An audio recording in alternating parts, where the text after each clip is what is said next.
Je vous propose d'ouvrir votre Bible au chapitre 4 de l'Épître aux Hébreux.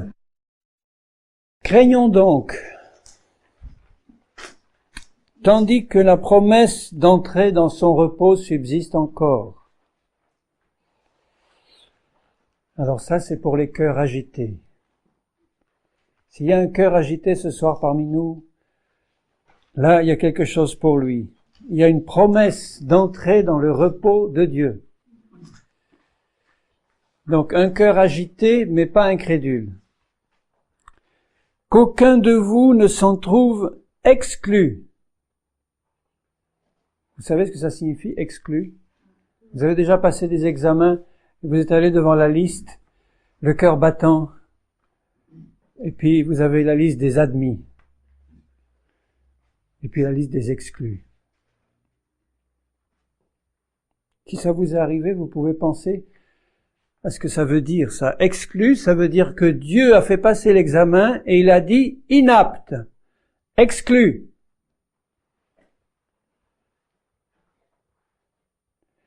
Non pas parce que vous êtes moins intelligent, non pas parce que vous connaissez pas la Bible par cœur, même pas parce que vous n'êtes pas spirituel. Il y a des gens très spirituels qui vont être exclus. Vous savez pourquoi? Parce qu'ils sont incrédules. On peut être très spirituel et incrédule. Spirituel, ça veut dire qu'on a une ouverture dans le domaine de l'esprit. Même l'esprit du Seigneur. Vous avez des gens qui ont plein de dons spirituels. Ils ont une entrée libre dans le surnaturel de Dieu, je parle. Je parle des spirituels de Dieu. Mais si quelque part dans le cœur il y a de l'incrédulité, donc de la désobéissance, puisque là on voit que c'est le cas de ceux dont il parle, ils vont être exclus du repos, du sabbat de Dieu, donc du millénium, puisque le millénium c'est le grand sabbat de l'Éternel sur la terre. Car cette bonne nouvelle nous a été annoncée aussi bien qu'à eux. Mais la parole qui leur fut annoncée ne leur servit de rien, parce qu'elle ne trouva pas de la foi chez ceux qui l'entendirent. Alors quand tu entends la parole, est-ce que la parole trouve de la foi en toi?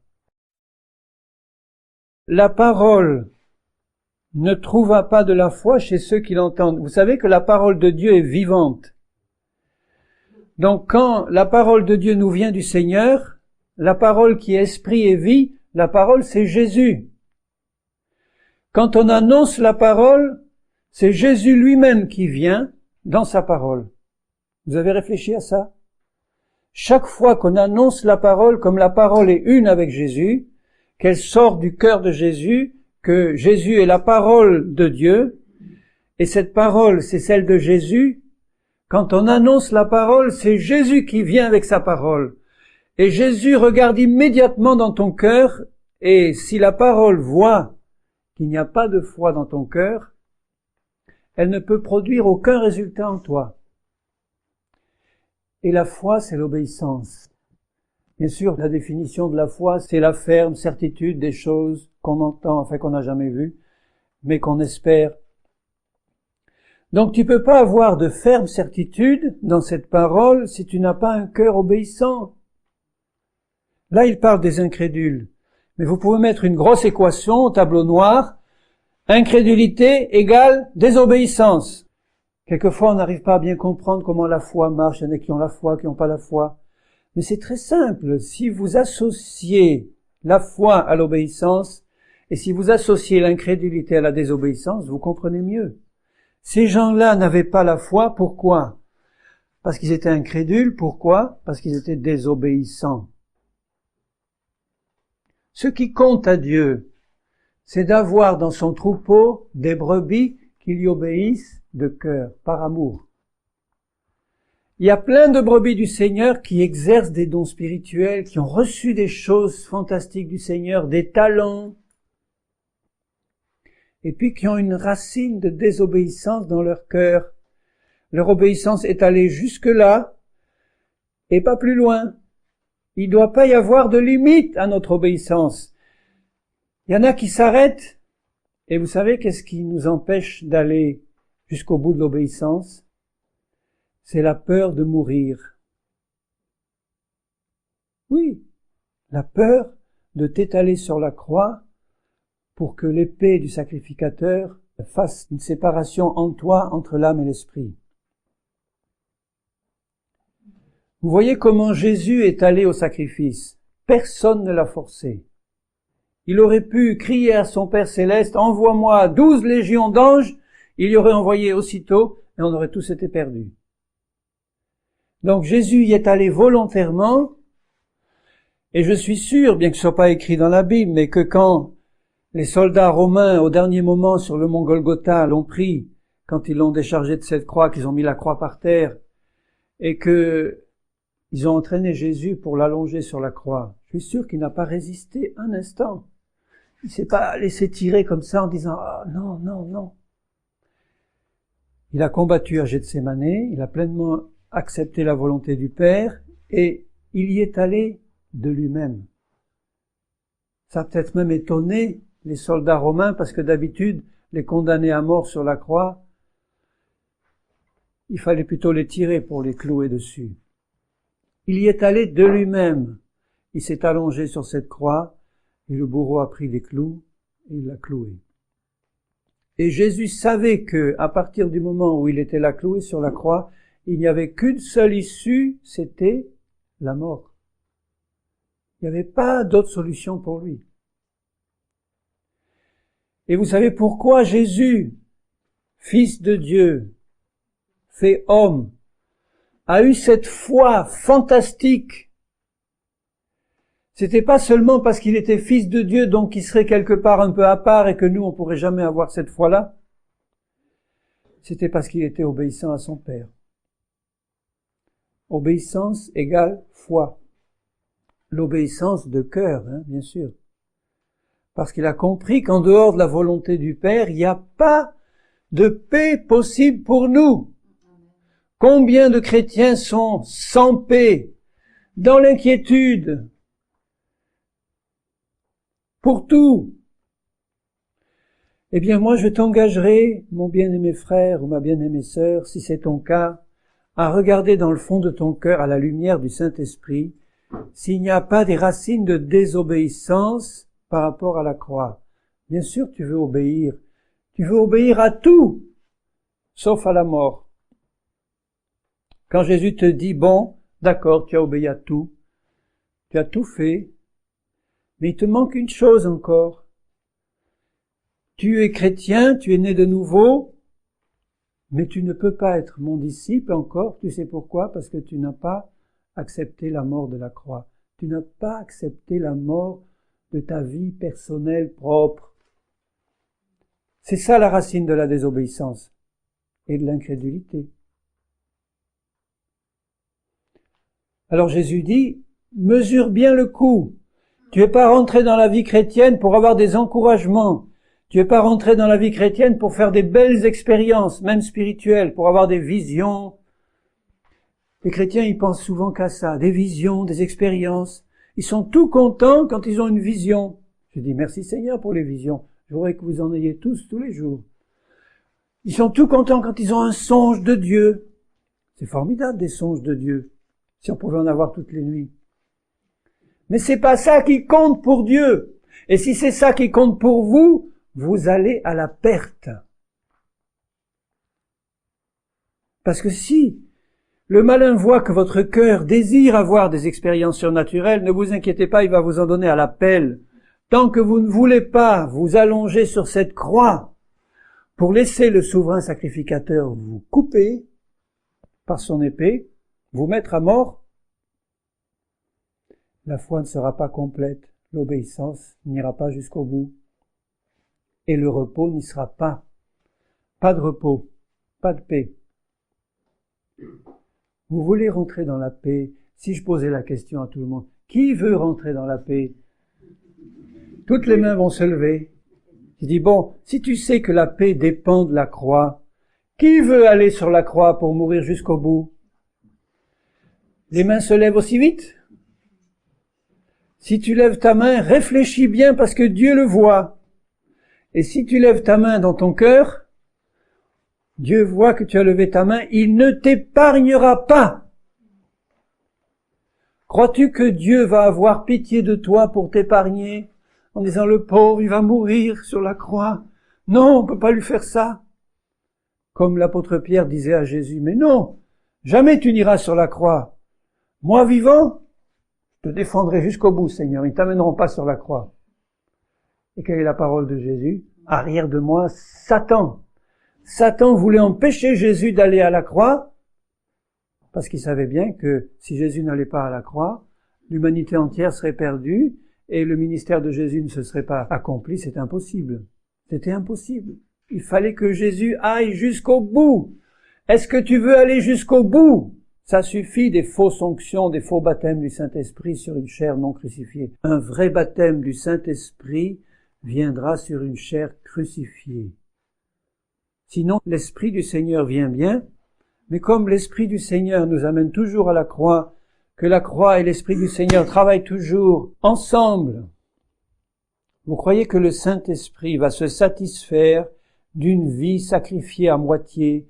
Vous croyez qu'il va déverser sur vous la plénitude de l'onction s'il voit que la chair palpite encore?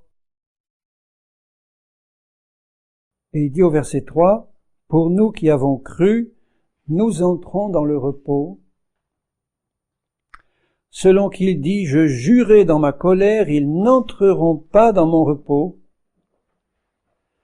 Il dit cela quoique ses œuvres aient été achevées depuis la création du monde, car il a parlé quelque part ainsi du 7e jour, et Dieu se reposa de toutes ses œuvres le 7e jour. Et ici encore, ils n'entreront pas dans mon repos.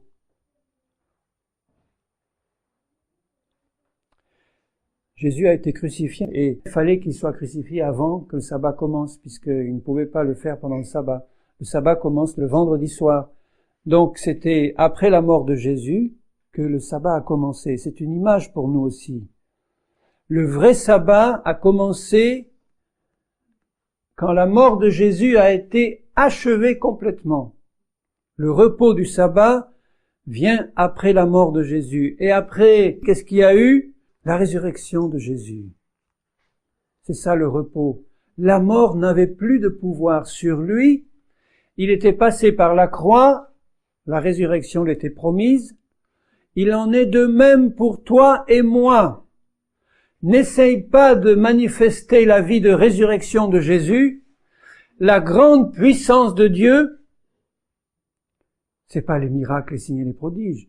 La grande puissance de Dieu, c'est la vie de résurrection de Jésus, qui s'accompagne aussi de prodiges, de miracles et de guérisons et de délivrances.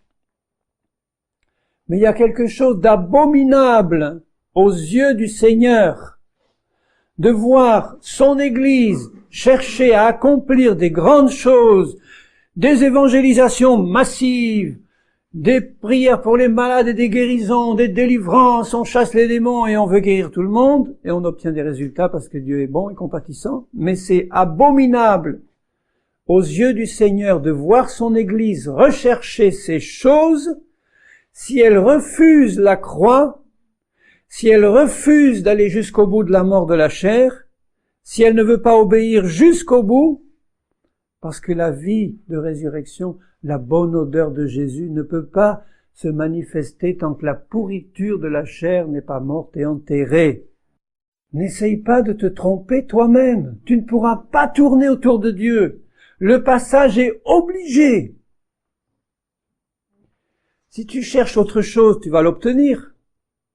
Jésus a dit, cherche, tu trouves. Si tu cherches les grandes choses de Dieu, avoir la foi pour un ministère puissant, des guérisons, des délivrances, tu vas l'avoir. Mais tu prends de grands risques. Parce que quand l'onction de Dieu descend sur une vie non crucifiée, ça fait quelquefois beaucoup de dégâts. Ça fait toujours beaucoup de dégâts, tôt ou tard. Il y a un mélange. Et la véritable huile d'onction, celle dont on parlait par exemple dans l'Ancien Testament, quand le grand prêtre, le grand souverain sacrificateur recevait l'huile d'onction et qu'il devait oindre avec cette huile tous les instruments du lieu saint, du tabernacle, C'était une huile unique, préparée selon des proportions précises, et cette huile spéciale d'onction ne pouvait être utilisée que dans le lieu très saint ou dans le lieu saint pour oindre les choses saintes et sacrées, oindre le souverain sacrificateur lui-même et ses fils. Et il était formellement interdit de l'utiliser pour un autre usage. On pouvait faire une autre huile avec des proportions différentes pour l'utiliser pour ses besoins personnels ou se parfumer ou soindre, mais celui qui utilisait cette huile sainte à un autre usage ou qui s'en mettait dessus alors qu'il n'avait pas l'autorisation, il était puni de mort. C'est ce qui arrive à ceux qui jouent avec l'onction de Dieu, qui veulent utiliser la véritable onction sur une chair en putréfaction qui n'est pas morte. Ils jouent avec la sainteté du Seigneur. Et je remercie le Seigneur d'être si compatissant et miséricordieux. On ne peut pas jouer avec l'onction du Seigneur. Quand on désire ardemment un vrai baptême du Saint-Esprit, c'est l'onction de Dieu qu'on désire, la véritable onction de Dieu. Il ne faut pas désirer faire descendre cette onction sur la chair qui n'est pas crucifiée. C'est une abomination pour Dieu. Beaucoup de chrétiens recherchent ça. Baptise-moi du Saint-Esprit, Seigneur, parce que je veux être un témoin puissant. Je veux évangéliser la terre pour toi. Et ils se rendent pas compte que demander un vrai baptême du Saint-Esprit, quand on veut satisfaire Dieu, c'est faire descendre l'onction de Jésus sur une vie crucifiée, morte. Et passer par la résurrection de Jésus. Qu'il n'y ait plus de traces de cette chair, de ces œuvres épouvantables qui sentent mauvais aux yeux du Seigneur. Alors il ne faut pas qu'on se regarde avec pitié ou compassion quand il s'agit de passer sur la croix. Aucune compassion pour ceux qui vont mourir. On a trop souvent compassion de nous, dans le mauvais sens, et on se dit, pauvre,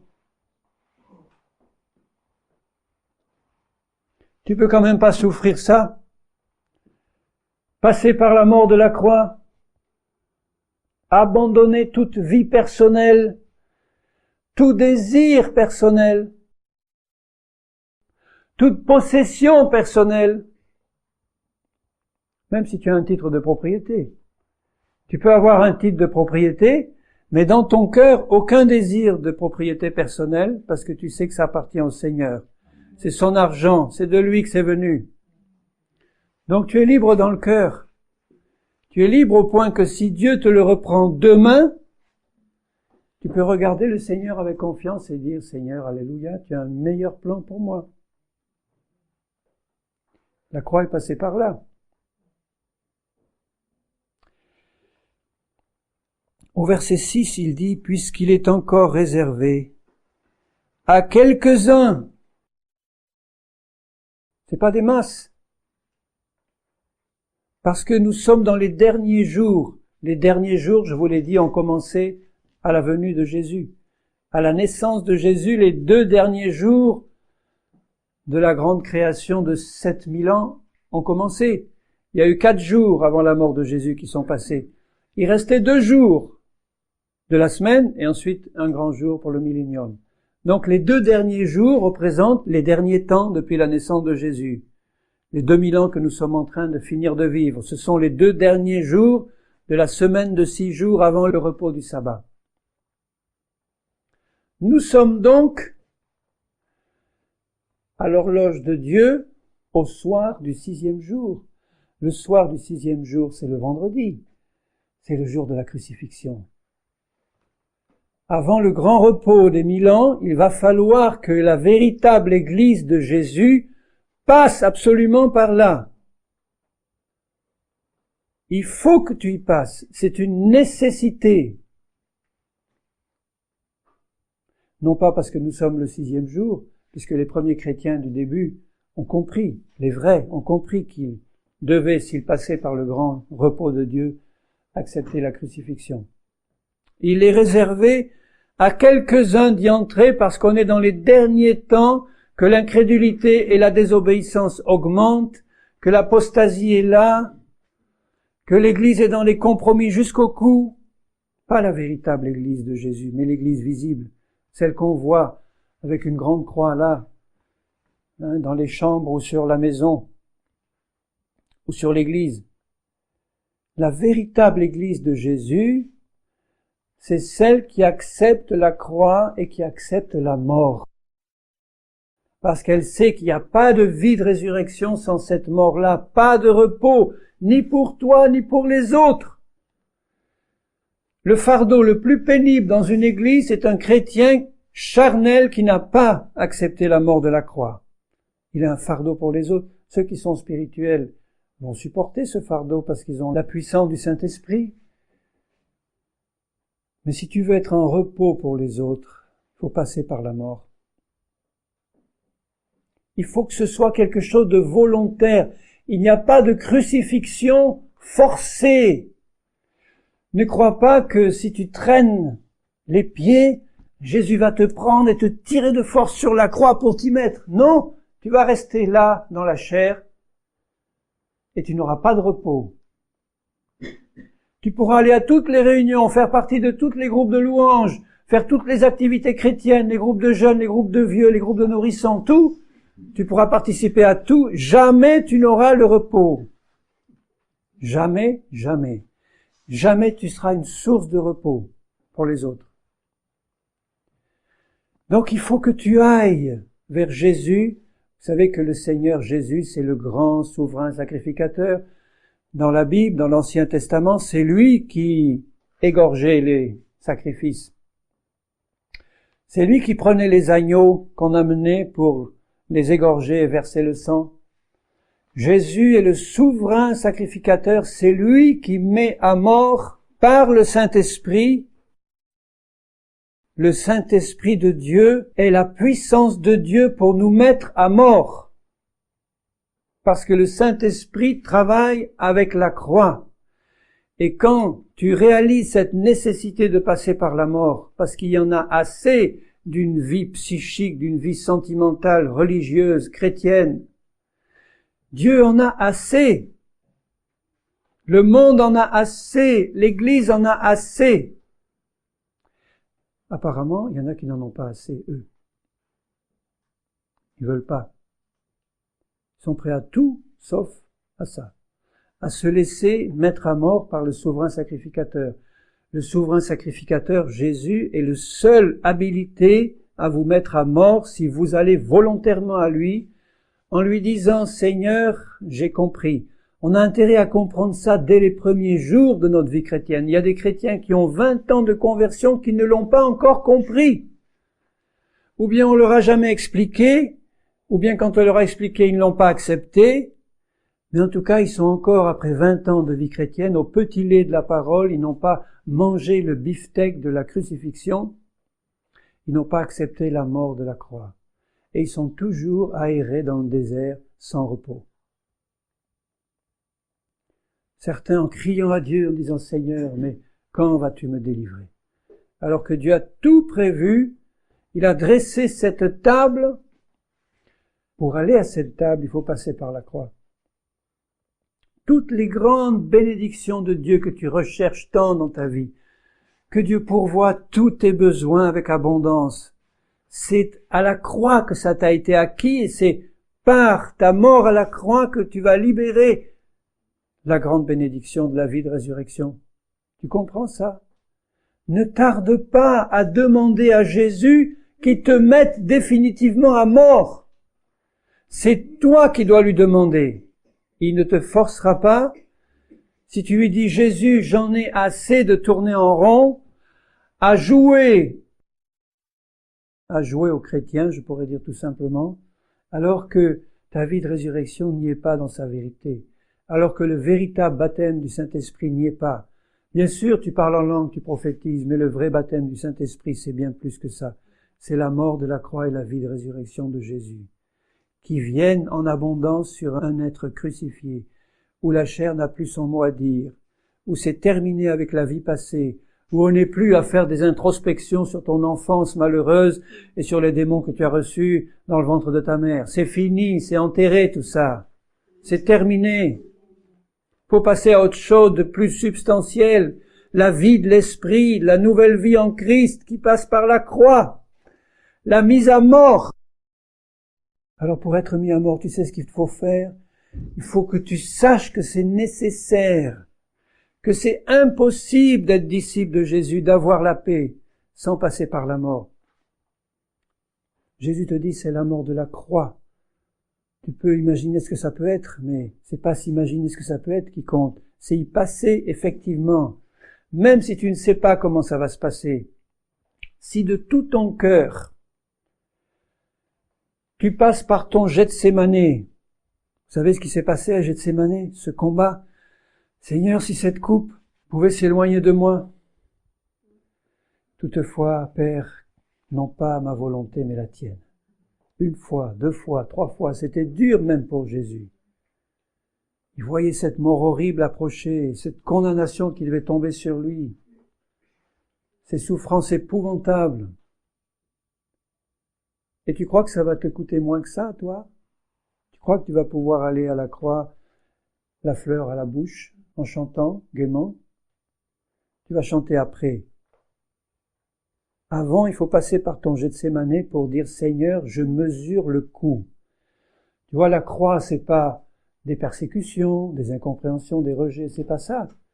La croix, c'est accepter que ta vie personnelle, tes idées personnelles, tout ce qui vient d'en bas et de la chair, dont tu as hérité à ta naissance, ta sentimentalité humaine, ton besoin humain d'être aimé, ton besoin humain d'être compris, ton besoin d'avoir une famille qui t'aime, tout ça c'est de la chair. Ça doit mourir. Ça ne veut pas dire que Dieu ne veut pas bénir ton foyer, tes relations avec les tiens. Mais si c'est un désir sentimental et charnel, ça doit mourir. Ça doit être remplacé par quelque chose de spirituel. Et si quelqu'un ne hait pas son père, sa mère, son fils, sa fille, et même sa propre vie, il ne peut pas être mon disciple. L'épée du Seigneur doit passer par là. Quand Abraham a été convoqué par Dieu, que Dieu l'a appelé pour dire « Abraham, Abraham, celui que tu aimes, là, ton unique, Isaac, ton fils, donne-le-moi en sacrifice. Ton unique, celui que tu aimes par-dessus tout, celui qui incarne tous tes espoirs, parce que Dieu t'avait dit que par ton fils naîtrait une grande postérité, une grande bénédiction, que toute la terre allait être bénie par ton fils. Et maintenant, Dieu te dit, donne-le-moi et offre-le-moi en sacrifice. Est-ce que vous croyez qu'Abraham s'est dit, oh Dieu doit sûrement plaisanter parce qu'il m'a dit qu'il me bénirait au travers de mon fils? Il savait très bien que Dieu lui avait parlé, Dieu lui demandait la vie de son fils. Ça aurait été sa propre vie, ça aurait été le même principe. Abraham savait que c'était Dieu qui avait parlé, il n'a pas hésité un instant. Vous ne le voyez pas hésiter un instant. Donc la seule solution qui s'offrait à lui, puisqu'il savait que Dieu lui avait demandé de l'offrir, Isaac son fils, il savait que la terre entière allait être bénie au travers d'Isaac. La seule solution, c'était quoi? C'était d'obéir, de sacrifier son fils, et il savait que Dieu allait le ressusciter.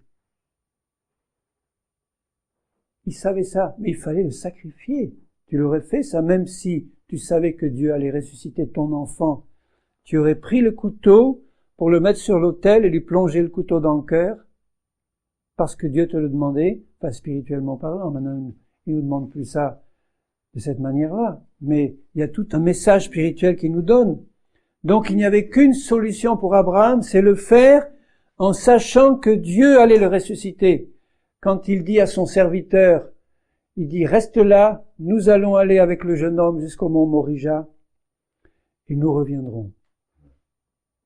Il lui dit ça, nous reviendrons. Attends-nous, nous reviendrons. Il savait bien qu'il allait sacrifier son fils.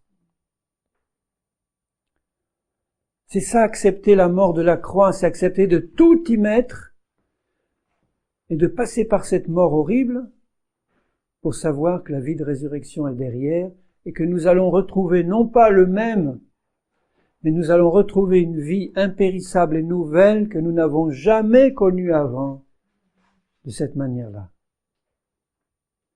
Et quand tu vas vers Jésus pour lui dire « Seigneur, j'ai compris », comment tu vas faire, ça ne me regarde pas. Mais ce que tu demandes, c'est que j'accepte et je te demande ma mise à mort complète sur la croix. Je sais bien que je suis mort en Christ il y a 2000 ans, mais ça ne doit pas rester comme ça de la théorie ou une théologie superficielle. Si Christ l'a accompli pour moi il y a 2000 ans, il faut que j'y passe concrètement aujourd'hui, par la foi en lui. Ça veut dire qu'il va accepter ma demande. La croix est là, par terre. Il va falloir que tu t'y allonges et que tu dises, Seigneur, fais ton œuvre. Et au verset 11 du chapitre 4, efforçons-nous donc d'entrer dans ce repos afin que personne ne tombe en donnant le même exemple de désobéissance. Celui qui n'accepte pas d'entrer dans ce repos de la croix ne peut pas faire autre chose que de tomber. Il va chuter. D'abord, il va chuter continuellement parce que la chair aura toujours le dessus. Donc, ça sera une vie de défaite. Et puis, il va tomber, chuter.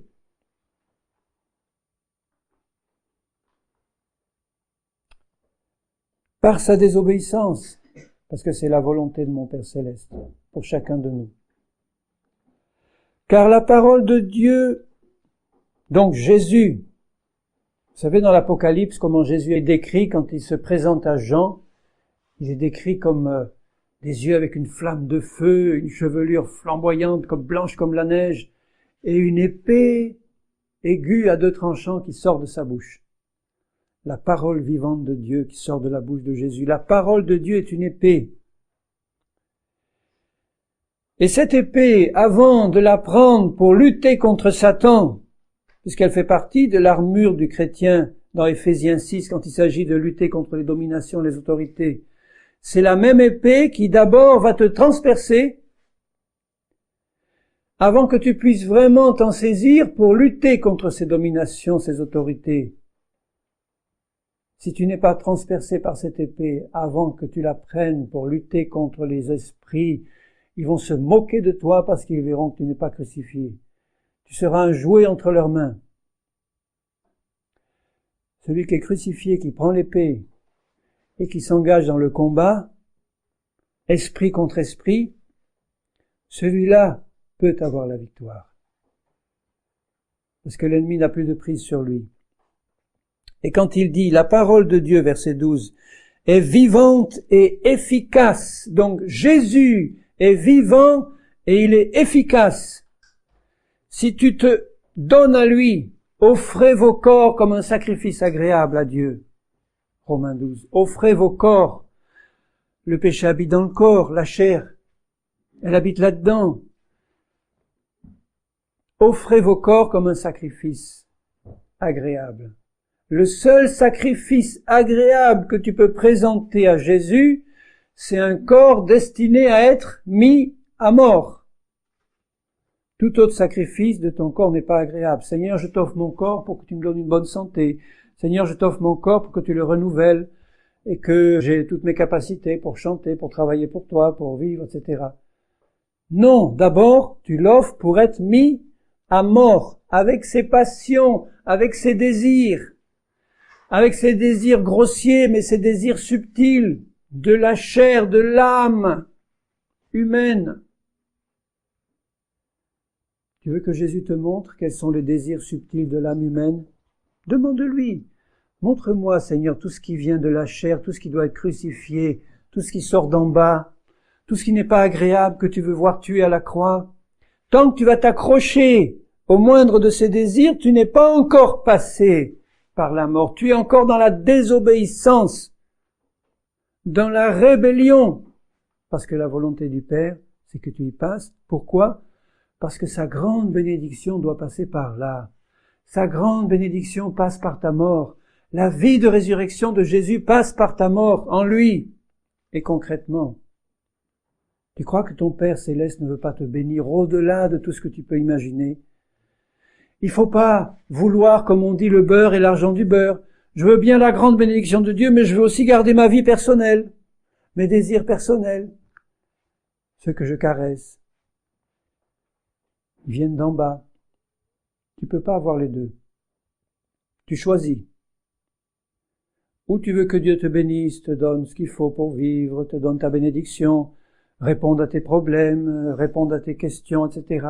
Il va le faire, mais il te dira à chaque fois, il te manque une chose. Il te manque une chose. D'accord, tu demandes ça, je te bénis. C'est pas contraire à ma parole ce que tu demandes, mais il te manque une chose. Seigneur, quoi? Qu'est-ce qui me manque encore? La croix. Tu n'as pas accepté de t'allonger sur cette croix pour que je t'achève.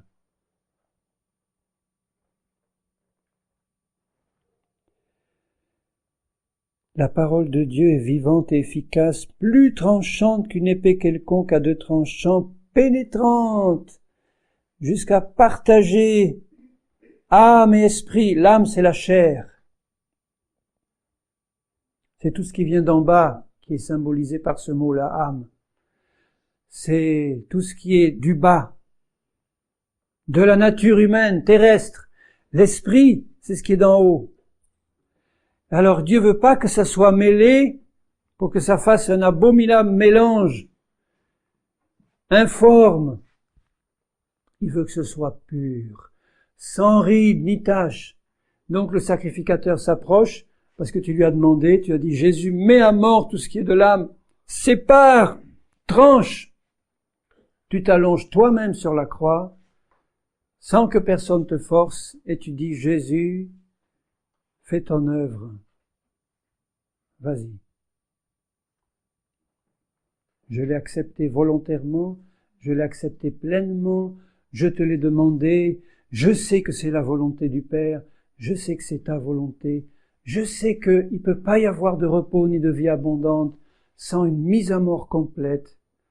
Je ne veux pas rester au niveau d'une foi théorique sur ma mise à mort en Christ, il faut que ça soit concrétisé dans ma vie de tous les jours, que je reste constamment dans cette attitude de foi et que tu fasses cette œuvre complète pour que je puisse marcher par ton esprit et te glorifier et répandre la bonne odeur de Jésus. Et tu peux être sûr que c'est la prière qui lui fait le plus plaisir. Donc c'est la prière qu'il entend immédiatement et qui se hâte d'exaucer. Ça, tu peux en être sûr et certain. S'il y a une prière dont tu peux être sûr qu'il va l'exaucer sans délai, c'est celle-là. Et si l'épée s'approche et qu'il commence à percer et que tu pousses un hurlement et que tu sautes de ta croix, il va te laisser. Malheureusement, on en rit, mais beaucoup de chrétiens, c'est ça.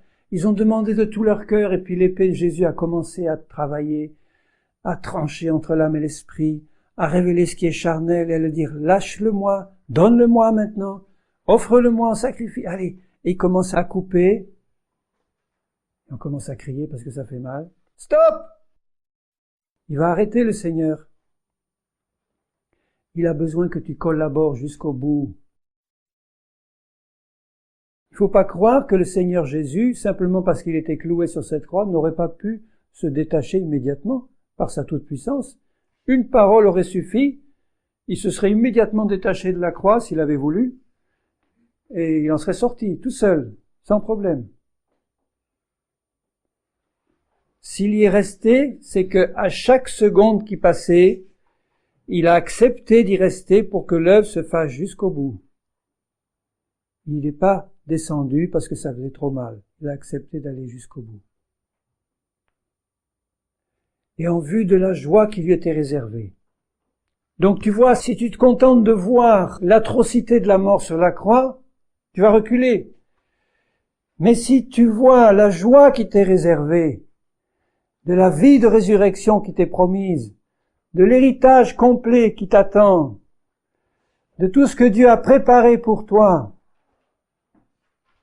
ça vaut le coup de serrer les dents et de dire, Seigneur, j'y resterai sur cette croix jusqu'à ce que ton œuvre soit achevée, parfaite, que j'ai bien compris, que tu m'as révélé tout ce qui est charnel, que tu m'as permis de l'apporter de tout mon cœur, et que chaque fois que j'ai été testé comme Abraham, eh bien j'ai obéi, Seigneur, j'ai obéi.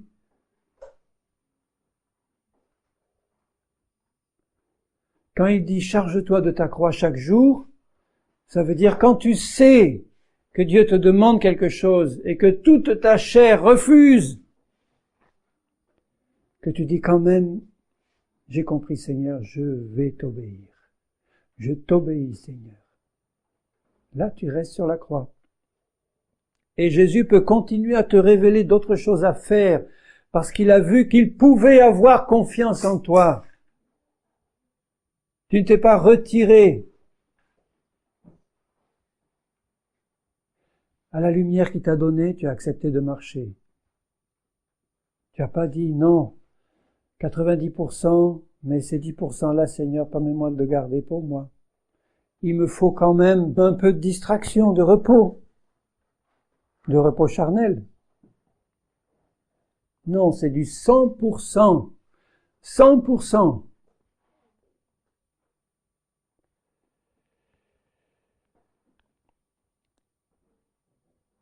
Elle juge les sentiments et les pensées du cœur. Nulle créature n'est cachée devant lui. Toi, tu ne vois peut-être pas jusqu'où va ta chair encore, jusqu'où elle est vivante, mais lui, notre souverain sacrificateur, il voit tout avec une clarté limpide. Fais-lui confiance. Il va tout mettre à mort, sûrement, efficacement. Ne t'inquiète pas. Sur ce sujet-là, ne t'inquiète pas. Si tu lui as tout donné, lui qui voit parfaitement, il va aller jusqu'au bout. Et quand tu crois que c'est encore fini, qu'il te ressort encore quelque chose de charnel, il y a encore ça, je l'avais pas vu. Ah oui, mais ça, tu vois, j'avais taillé dans le plus grossier, mais regarde ce que je sors maintenant. Regarde tout ce que je ramène à la surface. Et ça, qu'est-ce que tu en fais? Eh bien, Seigneur, vas-y. Fais ton œuvre. Frappe, Seigneur, mets à mort. Je l'ai accepté d'avance, souviens-toi. Tu dis à Seigneur, j'ai donné mon corps tout entier, ma vie tout entière, d'avance. Je ne vais pas me reculer maintenant. Ainsi, puisque nous avons un grand souverain sacrificateur qui a traversé les cieux, Jésus, qui a vécu cette horrible croix avant nous, et qui est entré dans les cieux maintenant, demeurons fermes, Jésus le Fils de Dieu, demeurons fermes dans la foi que nous professons. Et la foi, c'est la certitude que si tu t'es donné entièrement, Jésus va faire une œuvre totale. Il ne te lâchera pas, il ne t'est béni complètement. Dans le sens de la croix. Bénis-moi complètement, Seigneur. Amen. Ne t'étonne pas de tout ce qui va t'arriver. À partir du moment où tu t'es donné entièrement à Jésus, ne t'étonne plus. C'est l'œuvre de la croix qui suit son cours.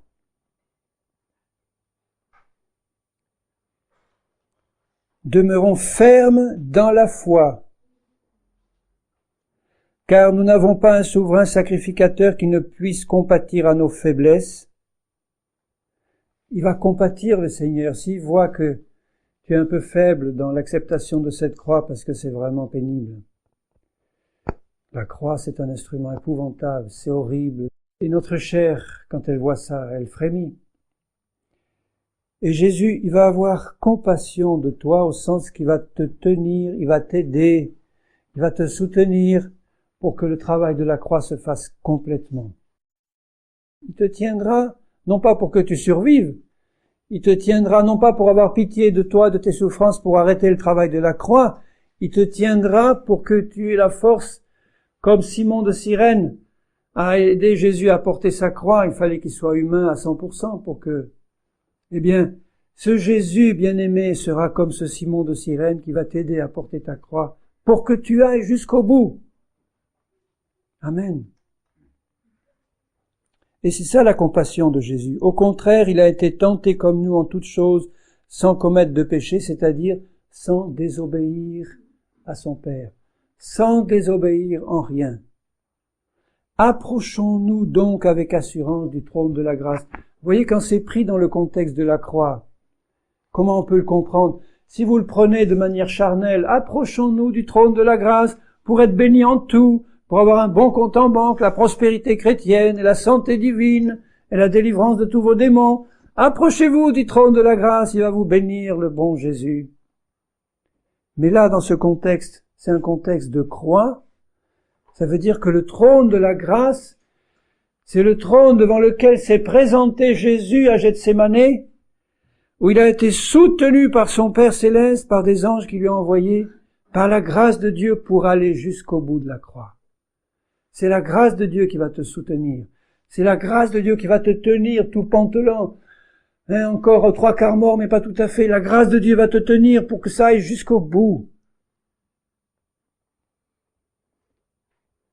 Afin d'obtenir miséricorde et de trouver grâce pour être secouru dans nos besoins.